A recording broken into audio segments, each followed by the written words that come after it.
యేసుక్రీస్తు నామంలో మీ అందరికీ శుభాలు ప్రకటిస్తూ ఉన్నాను. ఈరోజు దేవుని వాగ్దానముగా యెషయా గ్రంథము 40వ అధ్యాయము 29వ వచనం. సొమ్మసిలిన వారికి బలమిచ్చువాడు ఆయనే. దేవునికి మహిమ కలుగును గాక.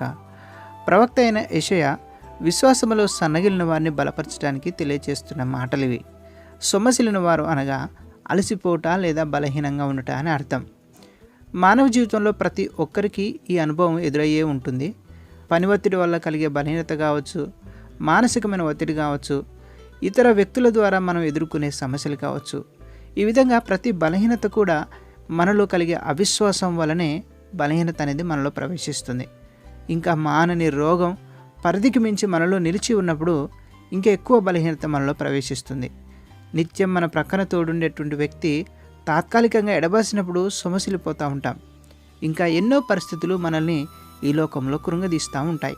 కానీ ప్రభు ఈరోజు నుండి మనకు చేస్తున్న వాగ్దానం, నీవే బలహీనతలో ఉన్నప్పటికీ నిన్ను బలపరచు యెహోవాను నేనే అని ప్రభు వాగ్దానం చేస్తూ ఉన్నాడు. ఎందుకంటే మనల్ని నిర్మించిన దేవుడైన యెహోవా మన ప్రతి పరిస్థితిని చూస్తున్న దేవుడైన, ఆయనకు మరొకనిది ఏదీ లేదు. అయితే దేవుడు మన పట్ల తన కార్యం చేయడానికి తగిన సమయం కొరకు ఎదురు చూస్తూ ఉన్నాడు. మనం అనుకున్న సమయంలో విడుదల మనకు దొరకపోవచ్చు, కానీ దేవుడు తన సమయంలో తన మహిమ కొరకు తన కార్యం మన పట్ల జరిగిస్తాడు. అప్పటి వరకు మనం సహనముతో నిరీక్షణ కలిగి జీవించాలి.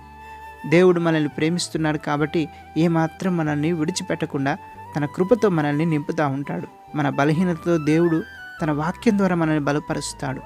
నిన్ను స్వస్థపరచు యెహోవాను నేనే అన్న ప్రభు నీ ప్రతి రోగ బాధ నుండి విడిపిస్తాడు. ఒంటరిగా ఉన్నప్పుడు ప్రభు నీకు తోడై ఉంటాడు.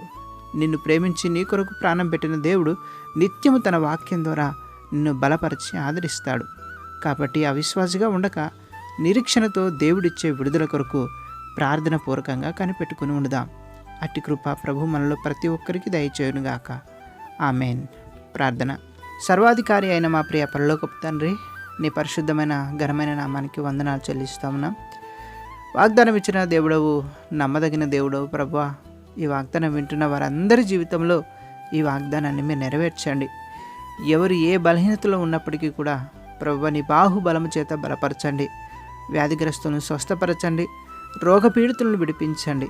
అపవాది కట్ల చేత పీడింపబడుతున్న వారిని విడుదల దయచేయండి. తండ్రి, నీకు అసాధ్యమైనది ఏదీ లేదు ప్రభువా. నీ ప్రియపిడల హృదయవాంఛలను తీర్చండి. గర్భఫలం లేని వారికి గర్భఫలము దయచేయండి. నెమ్మది లేని వారికి నెమ్మదిని అనుగ్రహించండి. ఆర్థికంగా ఇరుకున పడిన వారిని లేవనెత్తండి. నిస్సహాయ స్థితిలో ఉన్న వారికి సహాయం చేయండి ప్రభువా. సడలైన చేతులను బలపరచండి. తొట్టిలిన మోకాలను దృఢపరచండి. నీ కృపచేత అంతవరకు మా రక్షణను కాపాడుకునే భాగ్యం మాకందరికీ దయచేయమని యేసు నామములో ప్రార్థిస్తున్నాను మా పరమ తండ్రి. Amen. May God bless you.